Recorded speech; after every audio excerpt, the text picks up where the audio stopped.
Ngayong gabi mga kapatid ay pag-uusapan po natin ang Biblical Local Church. Ako po ay makikipag-usap sa inyo ng hindi masyadong formal.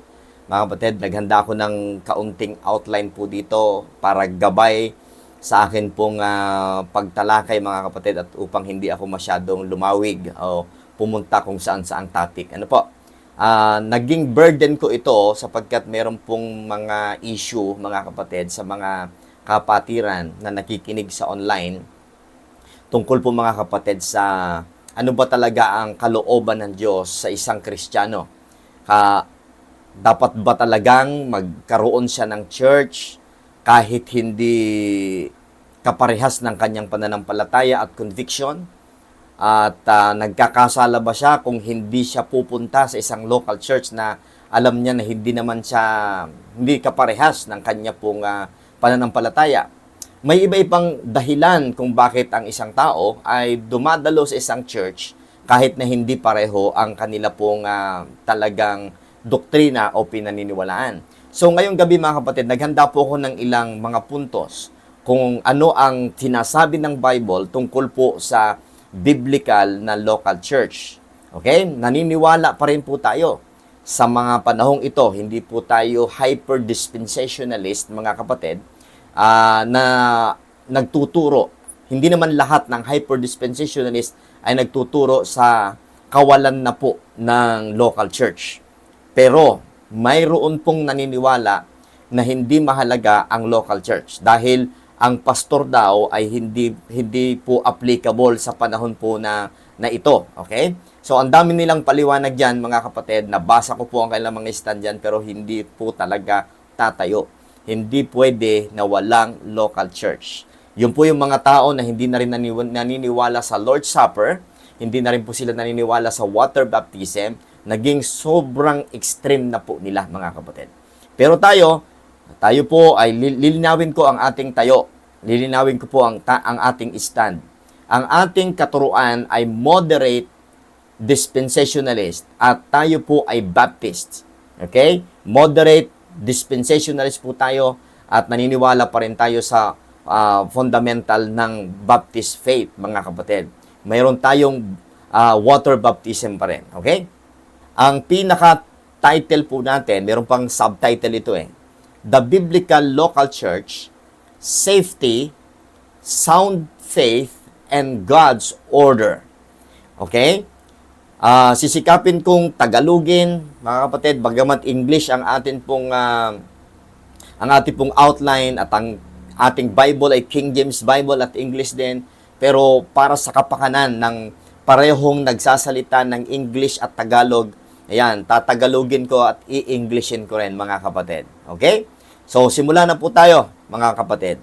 The local church is God's design for the growth, protection, and edification of believers. Ibig sabihin po, nakadesenyo daw ang lokal na simbahan upang lumago. Okay? Maproteksyonan at mapatatag ang isang tunay na naligtas. Okay? Yan po ang pinaka-purpose ng local church. Mamaya po, tayo bubuklat ng mga salita ng Diyos. This is our introduction. It is not merely a building, an organization, or a social gathering. It is a spiritual body composed of those who are truly saved and unified or united in the same faith. Ibig sabihin mga kapatid, ang pagkakaroon ng local church ay hindi po parang, hindi ito mahahalin tulad kagaya po ng social club. Okay? Kagaya ng fraternity o sabihin po nating samahan ng mga senior citizen, something like that, mga kapatid, o samahan ng mga kabataan o secular organization. Ang local church, mga kapatid, ay espesipikong dinisenyo ng Diyos upang ang isang Kristiyano ay maging, mga kapatid, effective na magamit ng Diyos. Mayroong pastor, mayroong deacons, at mayroong heads of the family, At the same time, meron pong mga member ang local church.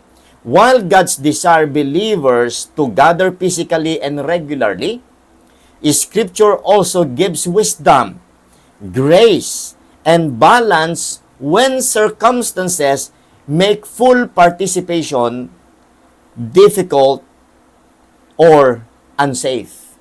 Yan, difficult or unsafe. Matatandaan po natin na tayo po'y dumanas, mga kapatid, ng pandemya. Ano po? Nung mga nakaraang taon, mga minamahal, salamat sa Diyos sapagkat ito po ay nawala na.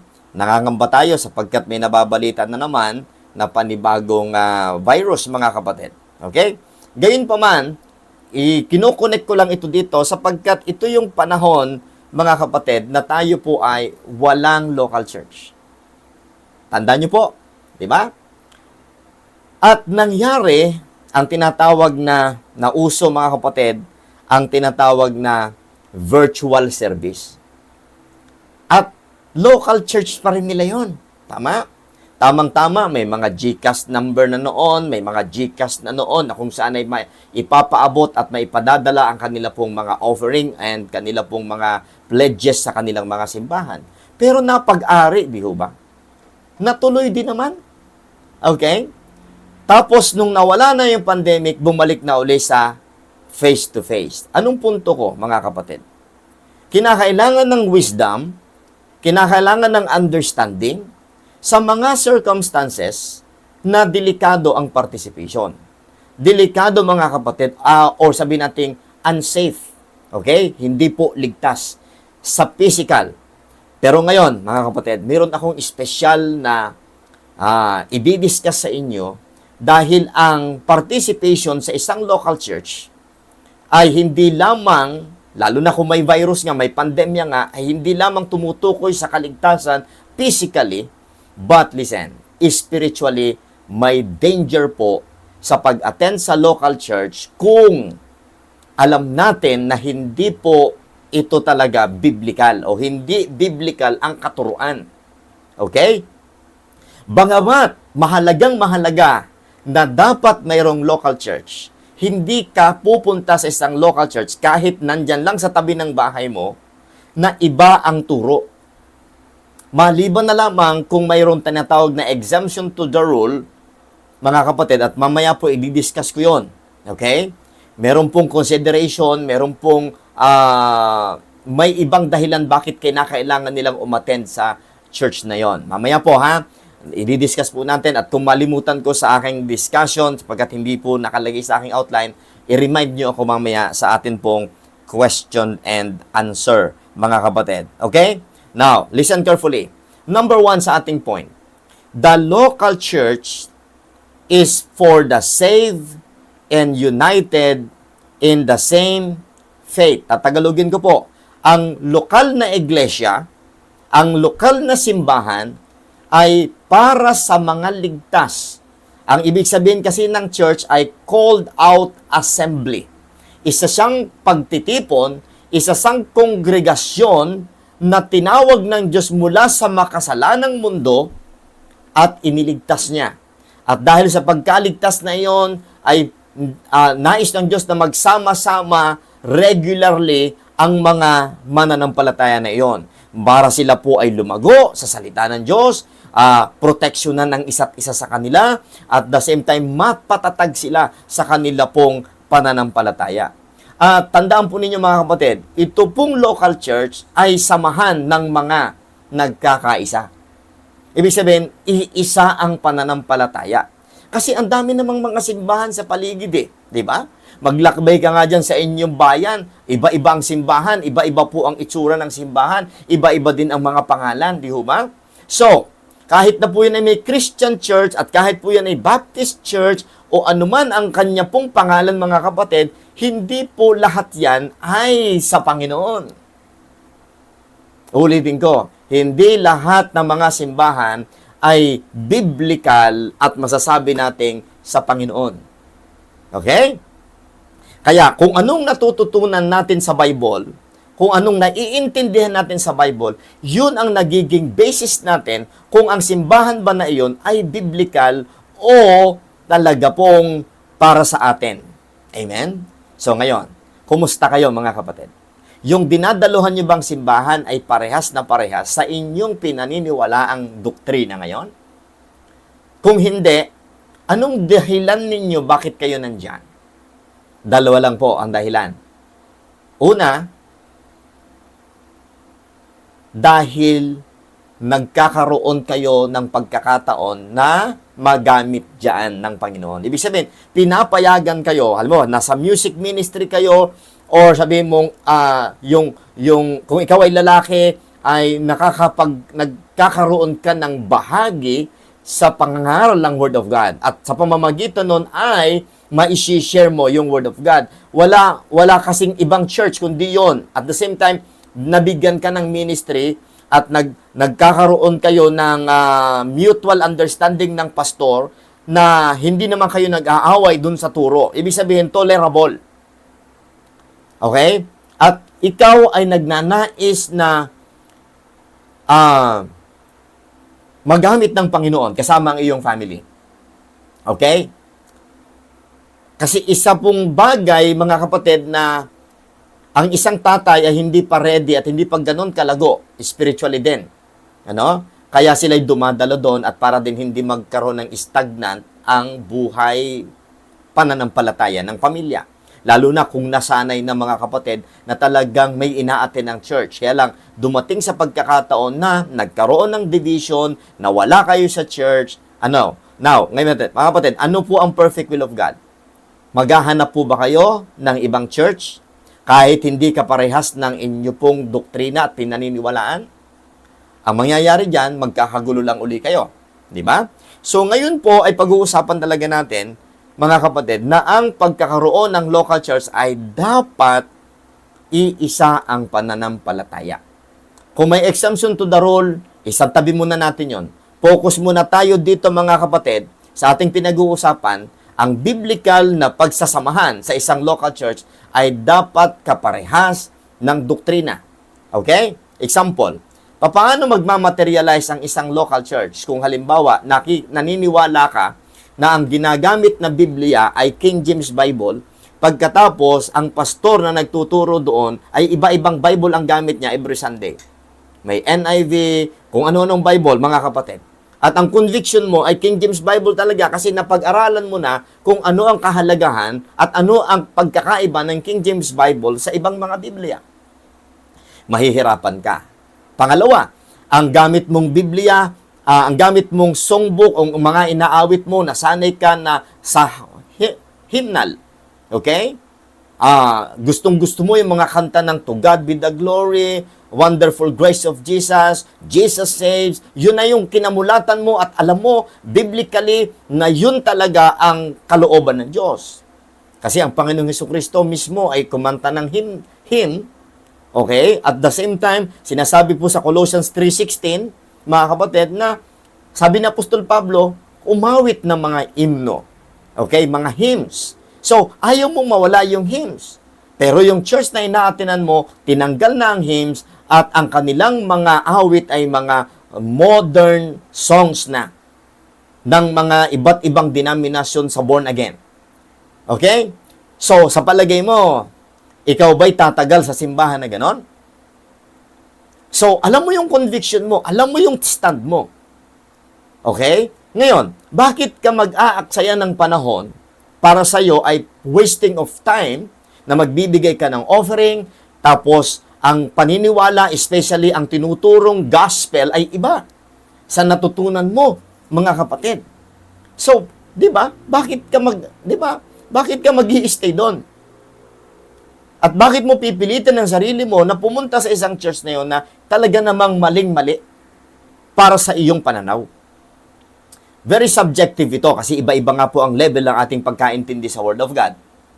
Pero ang tinuturo ko, mga kapatid, pumunta ka sa isang local church na same kayo at walang alinlangan sa puso mo. Masaya kang nagbibigay, masaya kang nakikibahagi, at tama ang pinasang-ayunan mo yung doktrina. Okay? The church, according to the Bible, is made up of believers who have trusted in Christ alone for salvation. So, ang local church, mga kapatid, ay talagang kalipunan ng mga ligtas. Paano kung yung simbahan na yon na nagtuturo na alam mo ay Calvinists at ang katuruan niya, para matiyak mo na ikaw ay pinili, kinakailangan magtiis ka hanggang sa wakas. Ay salungat po yun, mga kapatid. Halimbawa, ang simbahan na inaatinad mo ay nawawala ang kaligtasan. Ay salungat yun, mga kapatid. Hindi ka tatagal talaga doon. Ako nagsasalita ako in my perspective, hindi ako tatagal doon. Naintindihan niyo, mga kapatid? Magdidebate lang kami ng pastor, pero ayaw ko ng away. Now, listen carefully. Anong sabi dito, mga kapatid, sa Acts 2:47? Acts 2:47. Anong sabi ng Word of God? And the Lord added to the church daily such as should be saved. So, ang member po, ang Diyos mismo ang nagdadagdag sa church ng mga naliligtas. So, ibig sabihin po, ang simbahan ay kalipunan ng mga ligtas. Kung may dumating na bisitang unbeliever, ang unang-unang purpose ng simbahan ay para sa mga mananampalataya.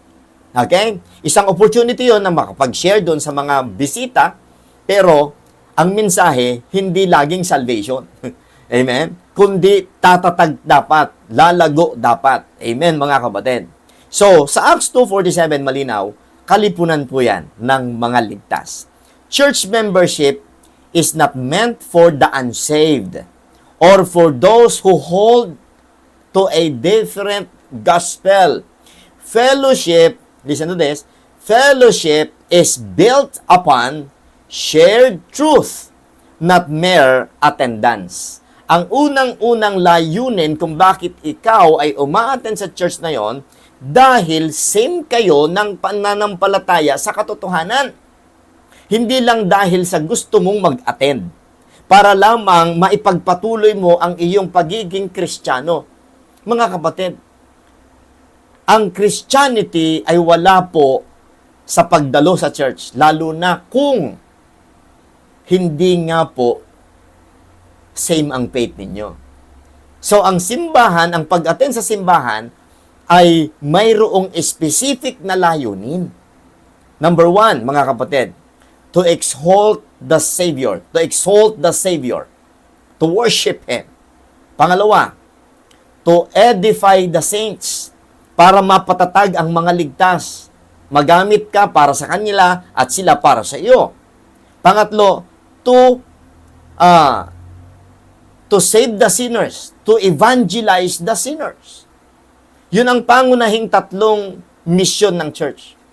To exalt the Savior, to edify the saints, and to evangelize the sinner. Ngayon, pagdating dun sa edification, mga kapatid, paano ka maka-edify at paano ka makaka-edify kung hindi kayo pareho? Amos 3:3, ano sabi ng Bible? Nasa Bible mo mismo yan. Ano sabi ng Bible? Amos 3:3, can two walk together except they be agreed? Pwede ba lumakad ng sabay ang dalawa, malibang sila'y nagkakasundo? So, malinaw, mga kapatid, na ang pagsasama-sama sa loob ng church ay pagsasama-sama ng mga iisa ang pananampalataya. To join or remain in a church that teaches different faith, a different gospel, or unsound doctrine, places a believer, listen to this, in spiritual danger. Kapag daw ikaw ay nanatili sa isang simbahan na iba ang pananampalataya, iba ang kanilang ibanghelyong tinuturo, at hindi malinaw ang doktrina, nilalagay mo ang iyong sarili at ang iyong pamilya sa isang panganib. Unity in the church must be rooted in truth, not convenience. Hindi ka dumadalo sa church kasi convenient ka doon. Air condition, hindi masyado nagpipreach ng ganito, hindi masyado nagbibigay ng emphasis sa giving, Ayaw ko na sa church na yun, puro na lang giving ang tinuturo. Ay, gusto ko sa church na to, walang giving. Okay? So, pag ganyan mga kapatid, ay hindi natin naiintindihan kung anong tunay na purpose ng church. Okay? Now, look at this. Maliwanag na sinasabi sa Galatians 1:8 na kapag may nangaral ng ibang gospel, look at this. But though we or an angel from heaven preach any other gospel unto you than that which we have preached unto you, let him be accursed. Di ba? May mangangaral nga lang sa bahay mo eh. At iba ang pinapangaral. Sabi ng Apostol Pablo, matakwil siya, masumpa. Ibig sabihin po, huwag tatanggapin. Eh how much more kung yung church na inaatinan mo, iba talaga ang tinuturo. Oh, hindi ka ngayon obedient dito. Hindi ka magiging obedient yan, mga kapatid. Kasi iba nga po ang turo eh. Okay? Ngayon, ulitin yung sinasabi ko. Kapag ang purpose mo ng pagdalo sa church ay nakikita mo ang potential na ikaw ay nagagamit ng Diyos doon at na-share mo yung tamang gospel kasi binibigyan ka ng panahon, pagkakataon para mag-preach, good po yon. Okay? Pero kung nakaupo ka lang, okay, delikado yan sa pamilya mo. At hanggang kailan ka dyan? Yan po ang tanong. May exemption to the rule, ha, mga kapatid. Pero, again, ang first point natin, mga kapatid, ang local church ay disenyo para sa same faith. Pag hindi kayo same faith, hindi magiging masustansya o hindi magiging malusog ang inyong pakikipag-church po doon. Number 2, God's will is face-to-face fellowship when it is right and safe. Hindi natin puputulin doon. Totoo naman po talaga na ang simbahan ay dinisenyo ng Diyos face-to-face, hindi po virtual. Kagaya po namin, kaninang umaga, ang announcement ko sa inyo, magkaroon tayo ng virtual service. Kami ng family ko nagwo-worship habang tayo po ay naka-live at nanonood po ang marami po sa inyo. Tama? Nakikijoin kayo sa amin ng aking family at ang tawag natin dito is Body of Christ. Ibig sabihin, lahat tayo ay ligtas pero walang local church yung iba sa inyo, nakikijoin po tayo. Nagsasalo-salo tayo sa pagkain spiritual virtually, hindi po face-to-face. Okay? Which is nangyari naman talaga at naging effective din naman nung panahon, mga kapatid, ng pandemic, right? Lumalago pa rin naman. Sabihin yung hindi, lumalago tayo. Tama? Kasi faith cometh by hearing and hearing by the word of God. Nakakarinig ka ng word of God eh. So, pumapasok ang Espiritu ng Diyos at hindi ko sinasabing umaalis ha. Ang ibig sabihin po, pumapasok po yung knowledge from the help of the Holy Spirit through hearing of the Word of God at na-edify ka, lumalago ka, na-i-encourage ka, na-i-correct ka, na-re-rebuke ka. Di ho ba? Kahit na virtual, ay tama naman yung napapakinggan mo, lumalago ka pa rin. Tama? Pero listen, may pasubali. When it is right and safe.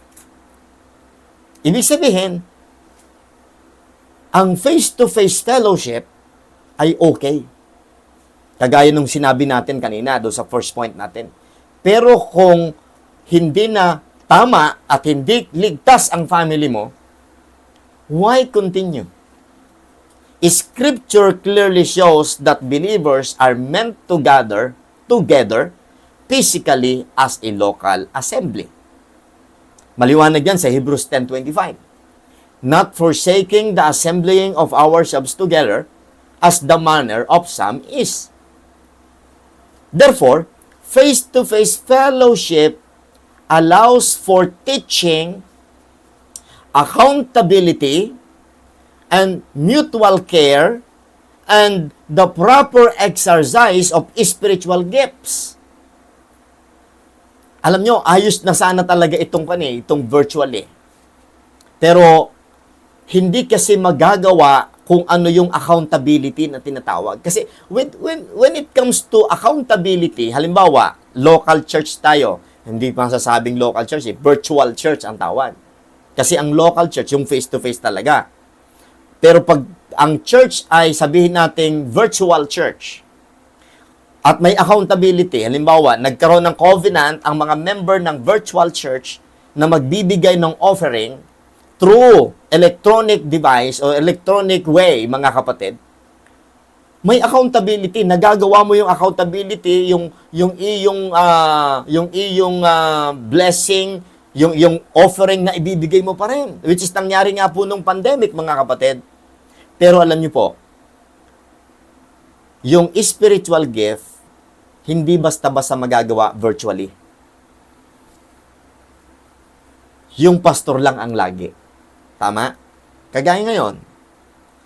Pangalawa, may accountability. Sa Bible po ay may tinatawag na disciplinary action. Pag nagkasala ang member, merong disciplinary action, may correction talaga, face-to-face. Hindi mangyayari yan sa virtual church. Okay? Ngayon, lilinawin po natin lilinawin natin mga kapatid. Talagang ang disenyo ng Diyos ay face-to-face para magawa lahat yung accountability na yon. Kasi for teaching, for accountability, mutual care, and proper exercise of spiritual gifts, yan po ang kailangan sa isang local church. At kapag virtual church, hindi po yan mangyayari lahat. Kaya nga po, lagi kong sinasabi, dapat meron kayong local church. Now, listen. Ibig sabihin ko ba, umattend ka sa church kahit na iba ang faith? Iba ang pananampalataya? Iba sa Bible ang tinuturo? Hindi po ha. Huwag niyo po akong mami-misinterpret nawa. Ang ibig sabihin ko, pag sinasabi ko yon, manalangin talaga tayo ng mataimtim sa Diyos na diyan sa lugar ninyo ay magkaroon ng simbahang parehong-pareho sa inyong pinananampalatayanan. Hindi ko po tinuturo, mga kapatid, na kayo ay pumunta sa isang place o sa isang simbahan na iba ang turo. Okay? Sana po maging malinaw sa inyo. Okay, mga kapatid? Gusto ko lang na mag-pray kayo. Kasi nga, di ba, missionary po ang inyong lingkod. Naghihintay ako na may magsasabi sa akin na, Pastor, help us here. Oh. Pupuntahan ko kayo, kahit monthly, pupunta ako dyan. Basta may provision ang Panginoon, merong ibibigay ang Panginoon na provision para makarating ako dyan, why not? Magtuturo ako sa mga lalaki na nandyan, sa inyong lugar. Ititrain ko sila. Aalalayan ko hanggang sa dumami ng dumami at maging local church. At kapag ka po nakapagtalaga na ng pastor dyan, sa panibagong place na naman, yun po ang prayer ko. Yun yung heart's desire ko. Hindi ko tinuturo, mga kapatid, na kayo'y dumalo sa ibang simbahan na hindi nyo kapareho. Wala nga Anong gagawin natin? Wala nga dyan sa place ninyo, mga kapatid Kaya, ito ang inyong lingkod. Ginagamit natin ang platform ng social media upang makapakinig pa rin kayo ng Word of God at huwag kayong ma-stagnant sa inyo pong spiritual life. At ito hindi sa pilitan. Kusang loob. Kung gusto mo mag-live sa group, kung ayaw mo nang makinig sa akin, no problem. Pero may mga taong gustong-gustong nakikinig. Amen. At hindi natin pagbabawalan yon. Hindi po natin kokontrahin yon. Actually, dito sa church, dito po sa atin pong virtual page na ito, hanggat maaari, hindi ako nag-a-add ng member. Ang ina-add ko rito, mga pastor. Kasi ayaw kong darating ang time, maikukumpara ako ng member ninyo sa inyo. At baka sabihin, sana doon na lang kami kay Pastor Anton. Ayaw ko po ng ganon, mga kapatid. Kaya, yung mga pastor na nandito ngayon ay kusang loob na sila'y pumasok dito. Hindi ko po sila pinilit at wala akong pangako sa kanila kung ano. Wala po. Supplementary lang kasi ito Okay? Pero sabi ko dun sa mga pastor, kung sa tingin mo, pastor, ay edifying yung aking tinuturo para sa iyo mga miyembro at hindi magkakaroon ng problema, sige, i-add mo sila rito. So, sila ang binibigyan ko, mga kapatid, ng authority na mag-add. Hindi ako. Naintindihan po natin? Kasi hindi po ito local church. Pwede nating tawaging virtual church, pero hindi po ito local church. Kasi nga po, hindi natin magawa ang disenyo ng Diyos sa local church na may mutual responsibility and accountability. Lalo na po pagdating sa, kasi yung disciplinary action, hindi mo naman pwedeng isend yan sa GCash eh. Di ba? Okay? Hindi. Sa giving, pwede. Pero ang disciplinary action, yung correction, yung pag-rebuke, yung pagkausap ng face-to-face at i-rebuke mo siya sharply, hindi mo magagawa yan dito sa social media. Naintindihan niyo mga kapatid? Kaya nga, kung hanggat wala pa na church dyan sa inyong lugar, magtiyaga muna tayo dito. At narito ang inyong lingkod, ako'y nagpipray sa Panginoon. Hindi po ako pastor ngayon ng isang specific na local church. Ako po ay independent, mga kapatid, at ang aking heart's desire ay hindi na magpastor ng isang local church. Ang aking heart desire ngayon na nakikita kong dinilid ako ng Panginoon ay talagang tumulong sa mga local churches na nagsisimula pa lang ng gawain hanggang sa maging isang ganap na local church. Kaya, pag sinabi kong dapat meron kayong local church, ang ibig sabihin ka nun, mga kapatid, ang ibig sabihin ko nun, mag-pray kayo at nandito ang inyong missionary para kayo'y alalayan. Yun ang ibig sabihin ko, mga kapatid. Amen? Kaya, nag-iintay ako ng inyong pasabi. At huwag niyong iisipin na mapapagod ako, magagastusan ako. Maaaring hindi manggaling sa inyo ang pamasahe ko. Okay? Maaaring sa ibang tao. Pero pagkalooban kasi ng Diyos, mangyayari yon. Basta may willing heart na sumunod sa Panginoon, kung willing ang puso ko, pero wala akong pamasahe, at ikaw na pupuntahan ko, wala ka rin maikukontribute na pamasahe sa akin sapagkat hikahos ka rin sa buhay, hindi yun ang basis ko para hindi pupunta sa'yo. Kasi nandun ang desire ko, andun yung puso ko, nagpipray ako sa Panginoon, may ibang taong gagamitin niya upang ako'y mamasahe at pumunta dyan. Ganun lang po ang ibig sabihin ko, mga kapatid. Amen? Kaya huwag niyo kong alalahanin. Yun po talaga ang calling ko. Yun talaga ang alam kong tawag sa akin ng Diyos. Kaya huwag kayong manghihinayang, huwag kayong mag-iisip na magkakautang na loob ako kay Pastor Anton, kay Missionary Anden. No. Huwag niyong isipin yan. Masaya ako na puntahan ko kayo kahit monthly.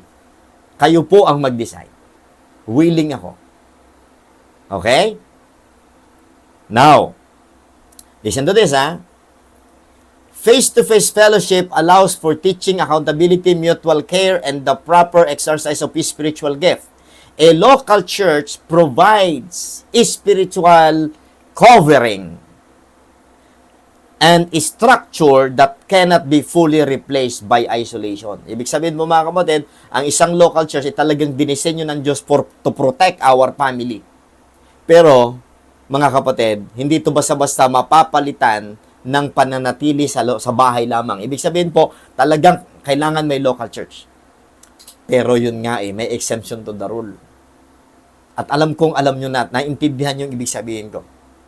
Now, listen to this. Yun po talaga, ha? However, may pasubali. Gayon pa man, the Bible also teaches wisdom. Okay? So, hindi ibig sabihin na kalooban ng Diyos na may local church ka, ay pupunta ka sa isang church na delikado para sa iyo at para sa pamilya mo. Amen? Sana po'y naiintindihan yun, mga kapatid. Hindi ko kayo tinuturuan pumunta sa church na hindi kayo pareho. Okay? Now, listen carefully.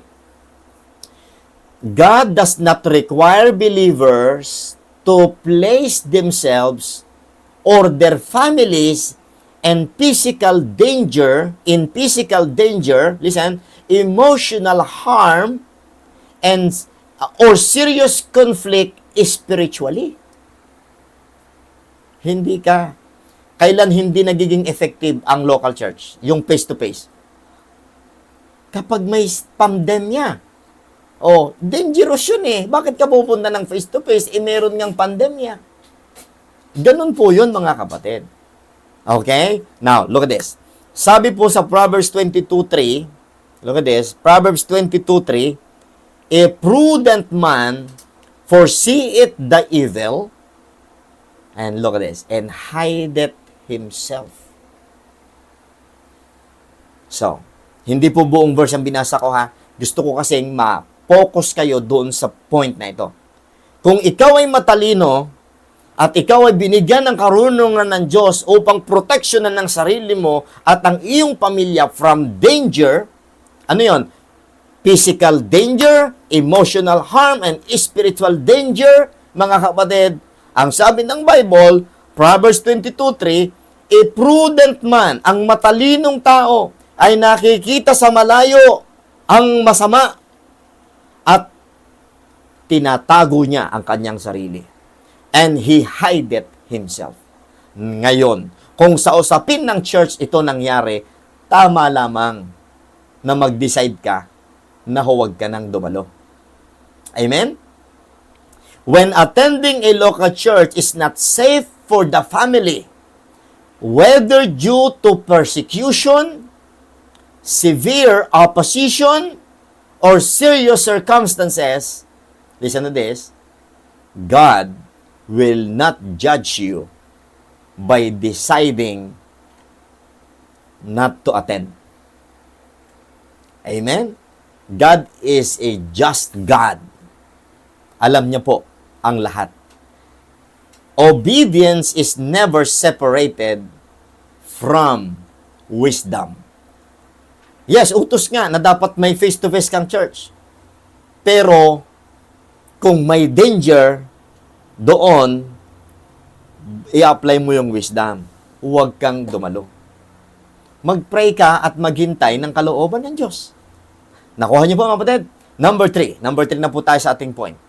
When a safe local church is not available, kung ang ligtas na simbahan sa iyong place ay wala, anong gagawin mo? Ayan na, mga kapatid, anong gagawin mo? Kung wala nang ligtas, mapanganib para sa iyo at sa pamilya mo, anong gagawin mo? Buti na lang may social media. Buti na lang may internet. Amen. Pwede na tayo maka-access. Pwede na tayo makapakinig ng Word of God. Pero listen, mangarap, mag-pray pa rin tayo, mga kapatid, na magkaroon talaga tayo ng local church. And again, paulit-ulit kong sinasabi, hindi ko sinasuggest na ipilit mo ang sarili mo sa isang local church na hindi kayo pareho. Amen. Now, there are times when no sound, safe, and like-minded local church is accessible. May time talaga na ganyan. Wala talaga eh. Lalo na kung galing ka sa ibang lugar and then lumipat ka sa ibang lugar, doon sa dating lugar mo ay may church, pero sa bagong lugar mo ay wala. Anong gagawin mo? Di ba? Hindi mo isisiksik ang sarili mo sa isang local church na hindi mo kapareho. In such situation, believers should not force themselves into a church that compromises truth or endangers their household. Okay? Dapat maliwanaw po yan sa inyong mga kapatid. Hindi mo ilalagay ang church mo dyan, o ang sarili mo dyan, o ang pamilya mo dyan. Instead, Scripture provides a simple and powerful truth about what defines the church. Okay? So, listen to this, ha? Mahalagang-mahalaga ito. Puntahan ninyo sa Matthew chapter 18, verse 20. Matthew chapter 18, verse 20. Please open your Bible. I will wait for you, mga kapatid. Ha? Tingnan niyo po ang pinaka-simplest definition ng local church. Matthew 18 verse 20. Anong sabi ng Bible? Matthew 18:20. The Bible says 18:20. The Bible says, "For where two or three are gathered together in my name." Look at this. "There am I in the midst of them." pagbabalikan nyo ang unang talata, ang konteksto nito ay ang order sa local church. Verse 15 pababa, pag may nagkamali, nagkasala, ano ang process na gagawin? At pagdating sa 20, binigay ng Bible ang specific and simplest definition of local church. Ano ibig sabihin ko? At anong ibig sabihin ng talatang ito? Wala nga hindi nga available yung church na nasa Bible talaga Anong gagawin mo? Wala lang? Ito na, makinig kayo mabuti. Ilan kayong mananampalataya sa inyong pamilya? Pastor, 2. Pasok dito sa criteria. 2. Pag kayo'y nag-uusap, nananalangin, umaawit sa pangalan ng Panginoong Hesus, anong sabi ng Bible? Si Kristo ay nasa gitna ninyo. Di ba? Napakalinaw niyan. Wala kang magagawa. Kundi sundin itong simplest definition ng church. Mag-gather kayong dalawa. Ng asawa mo. Ng kapatid mo. Ng anak mo. Kaya ang tawag dyan is household gathering. Okay? Household gathering. Yung ginagawa namin ng pamilya ko ay household gathering. Hindi kami pumupunta sa mga churches na sa paligid dito. Ang dami po dito. Ang daming Baptist churches dito. Hindi kami pumupunta. Bakit? Alam ko kung anong stand ko. Alam ko kung anong tamang doktrina. At yung conviction ko, alam ko, mga kapatid. Pag ako'y umattend doon, baka mapamahal ako sa kanila at sila'y mapamahal sa akin. Pagkatapos biglang dumating, magkakomprontahan patungkol sa doktrina o makapag-preach ako doon na iba sa teaching ng pastor, adi magsasabong kami, magsasalubong kami. At ano mangyayari? Baka mawasak ang church. Hindi ko gagawin yun. Wisdom po ang tawag doon. Amen, mga kapatid? Okay? Ayaw ng Diyos ng gulo, ayaw ng Diyos mga kapatid ng contention, ayaw ng Diyos ng debate. Hanggat maaari, iwasan natin yun. Di ba, mga kapatid? Kaya ito po, masyahan ka na kung may kasama ka, kahit iisa. Amen. A household gathering, family worship, a small Bible study, or virtual fellowship. Bible study, virtual service, pwede yun. Amen? Idinagdag ko lamang po yung virtual kasi nga possible Halimbawa, dadalawa kayo ng anak mo. Nagagather kayo lang dalawa. Hindi naman sa minamaliit ko, pero baka magkasawaan kayo. Di ba? Parang naglulong yung heart mo na may marinig ka ring iba. Lalo na't pastor talaga. Mahirap yung kasing, ikaw muna ngayon ang mag-aral, magbigay ng message natin. Tayo lang naman dalawa sa susunod, ikaw naman na. Di ba? So, kaya po dinagdag natin yung virtual. Okay? Now, maganda, may family gathering na kayo at the same time, nakakonect kayo sa virtual, kagaya ng ginagawa nyo pag ako'y nagtuturo at kasama yung family ko, di ba parang iisa na tayo? Iisa na po yung puso natin. Iisa na yung adikain natin, mga kapatid, di ba? Now, yun ang pinakamainam na gawin kung wala pang local church. Okay? Ulitin ko, a household gathering, family worship, small Bible study, virtual fellowship, or service of believers united in Christ and truth is a what? Legitimate and biblical expression of the church in its simplest form. Hindi yun mali. Ang mali ay ito. Pakinggan niyo mabuti mga members. Ito ang mali. Ang iyong simbahang physical dyan, kung saan ka member dyan sa, church, sa lugar nyo, ay right divider o parehas ang doktrina doon sa pinapakinggan mo sa online. Pagkatapos Sunday, umabsent ka sapagkat para sa iyo, mas gusto mong pakinggan ang preaching nung sa online. Eh, paano yun? Member ka pa. Mali yun. Huwag ka na lang magpa-member doon kung hindi ka makagaganap ng lahat ng accountability na binigay ng Biblia para sa isang miyembro.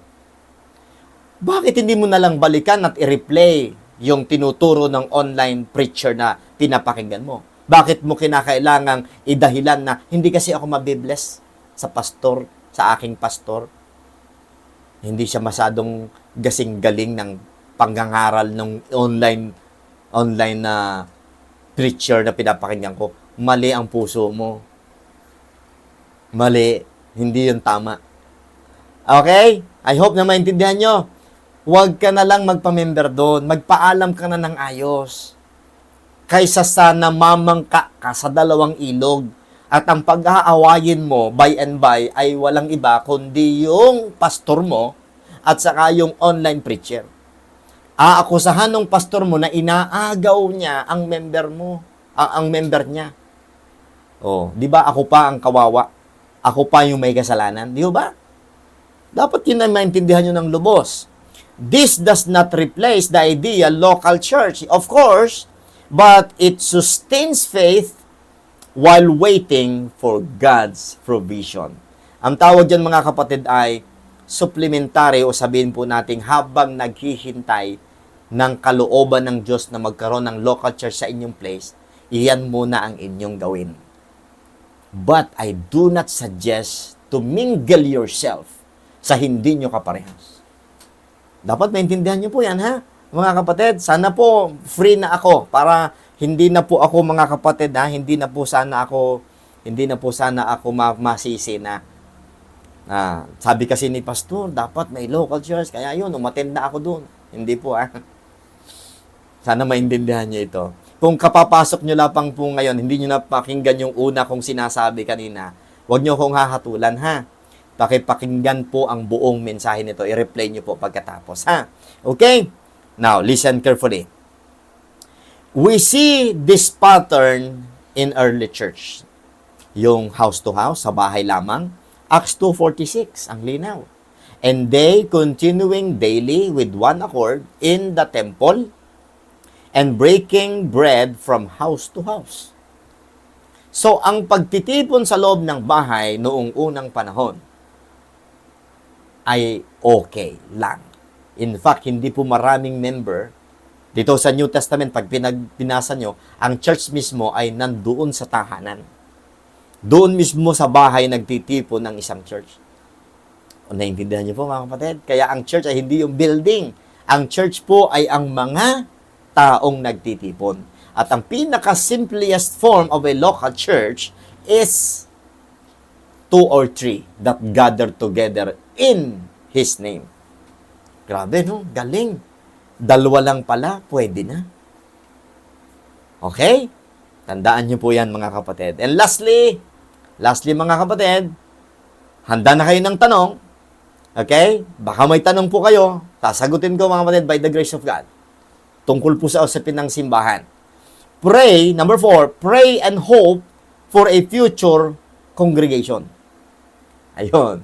Hanggat may virtual ka pa, wala ka pang local church, huwag kang titigil na mag-pray.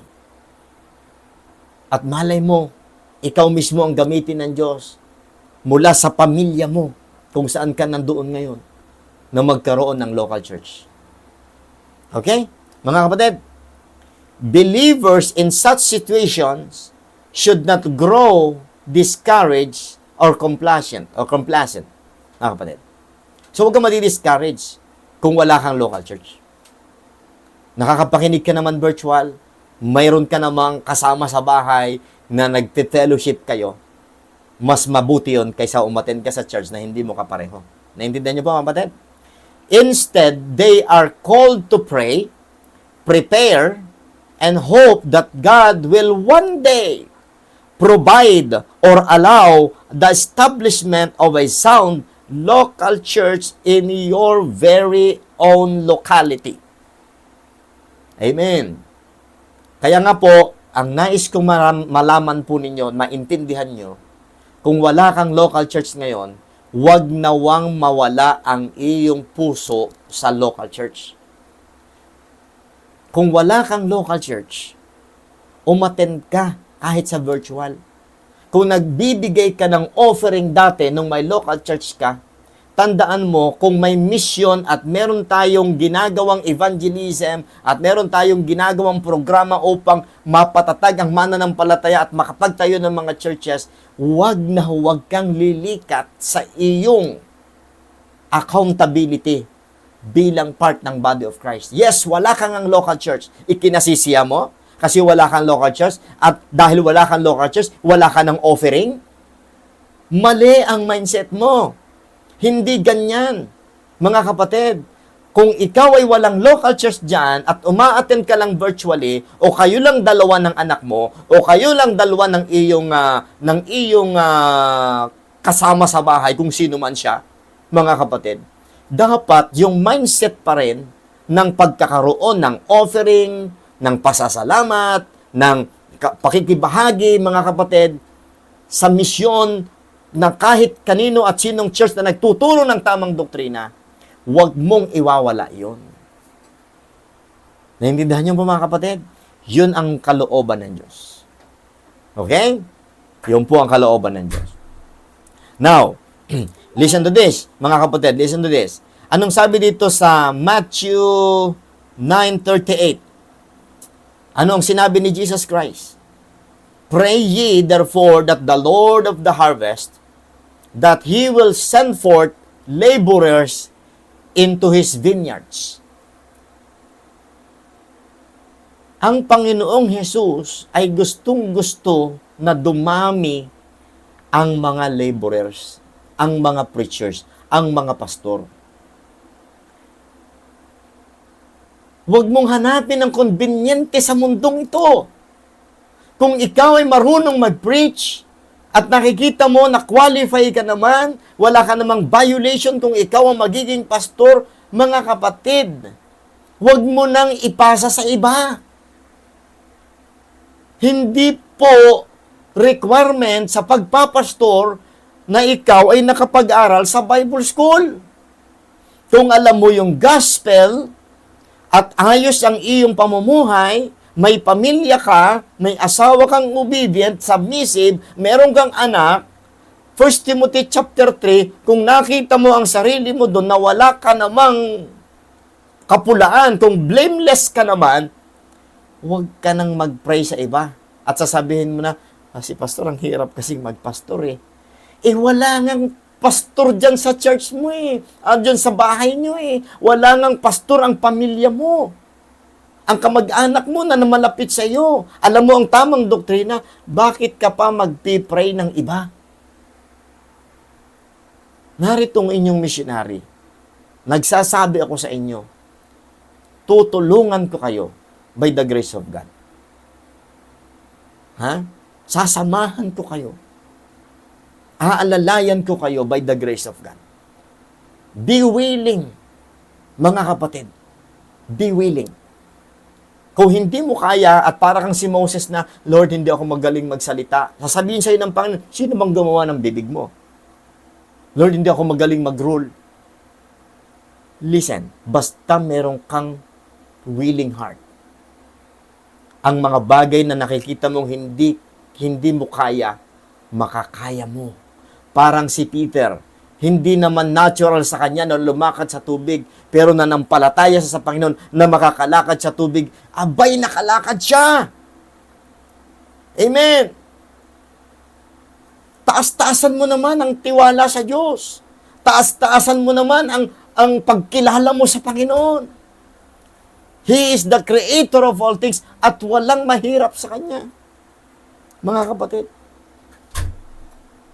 o ilang taon ka lang bang mabubuhay sa mundong ito? Wala ngang pastor sa pamilya eh. Bakit hindi ka pa sumuko? Bakit hindi pa ikaw ang magboluntaryo? Lord, here am I. Send me. Enable me, O Lord. Amen. Pag-pray mo, iluhod mo sa Panginoon. May hanap buhay kang kaunti. Meron kang, di ba? Hindi po hadlang, hindi totoo na kapag ikaw ay may trabaho, hindi ka pwedeng magpastor. Hindi totoo na kapag ikaw ay may business, hindi ka pwedeng magpastor. Hindi ng turo ni Paul. Si Apostol Pablo mismo, mga kapatid, ay naghahanap buhay habang siya po ay nagtuturo at nagmiministeryo.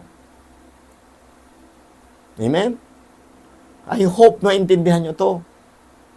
Mga kapatid, only one life. So soon it will pass.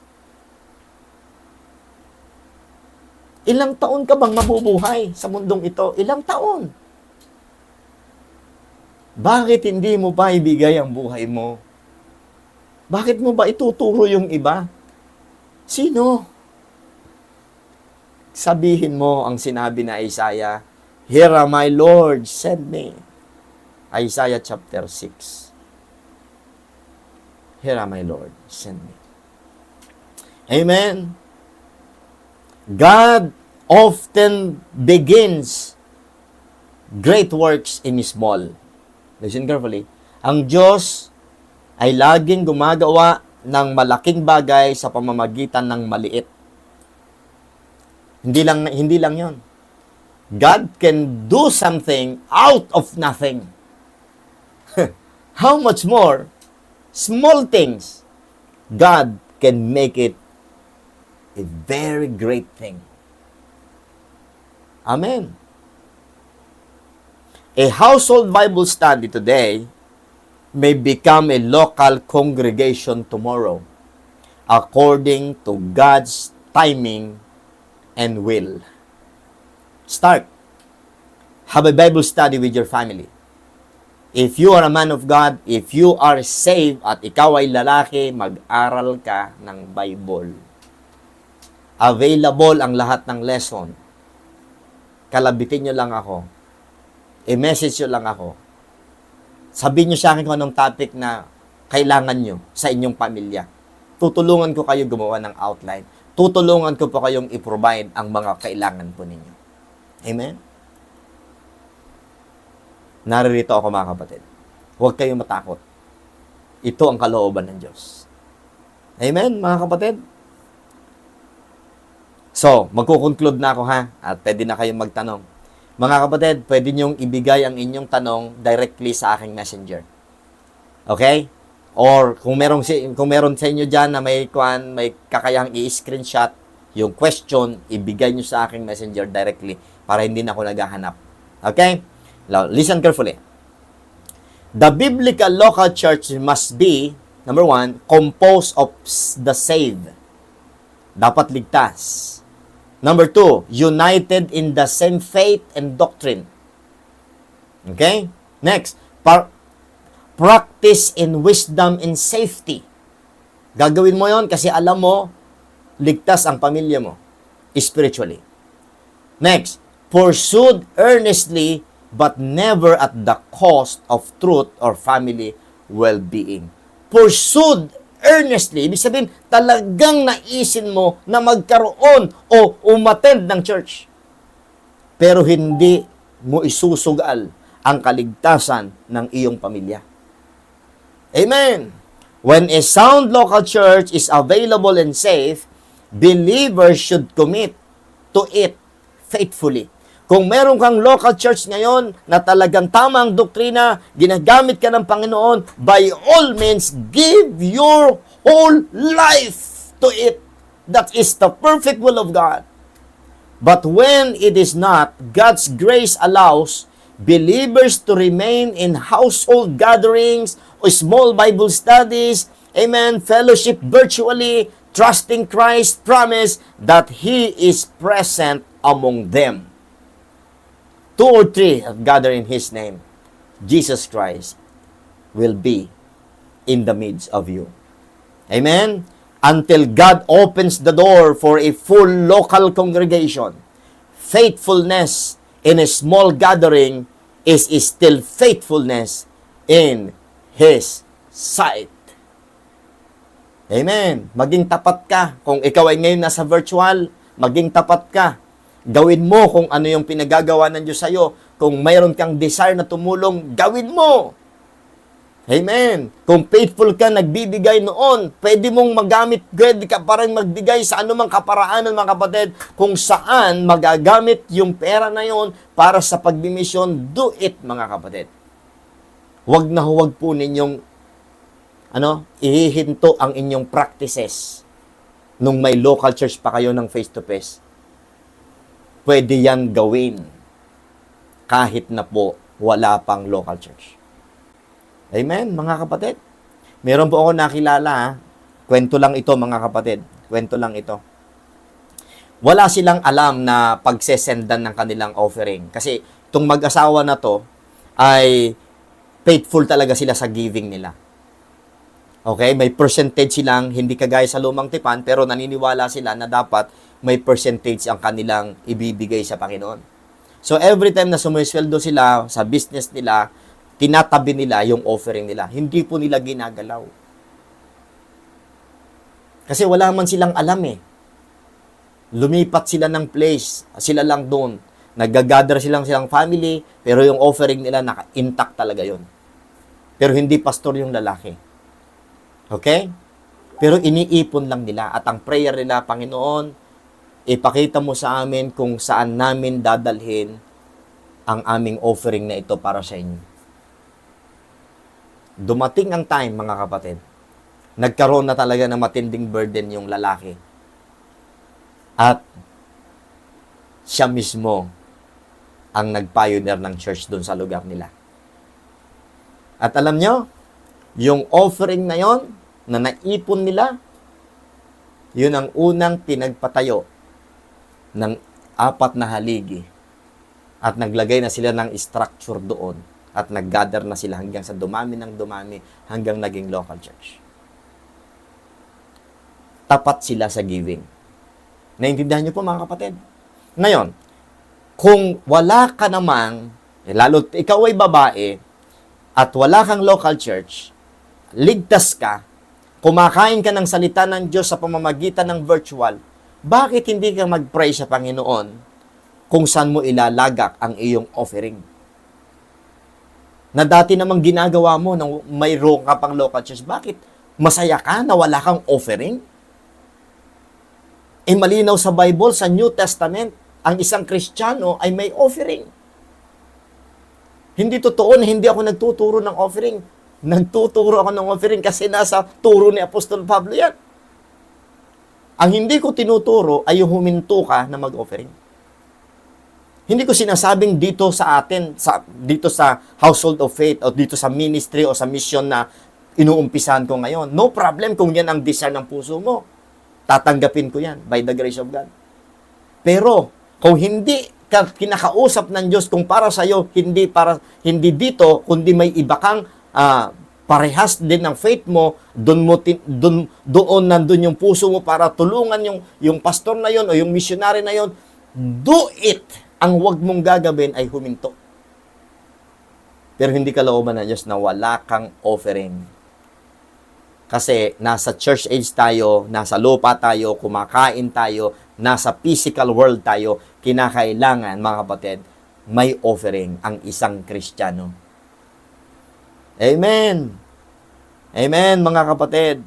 Again, habang nabubuhay tayo, maglilingkod tayo. Kailangan natin ng local church. Tumulong tayo para may mabuong local church. Amen. Anong sabi ng Revelations 2:10? Revelations 2:10, be thou faithful unto death. Walang hihinto sa paglilingkod. And I will give thee a crown of life. May reward lagi sa atin pong pagtitiis at sa atin pong paglilingkod, mga kapatid. Amen? Amen.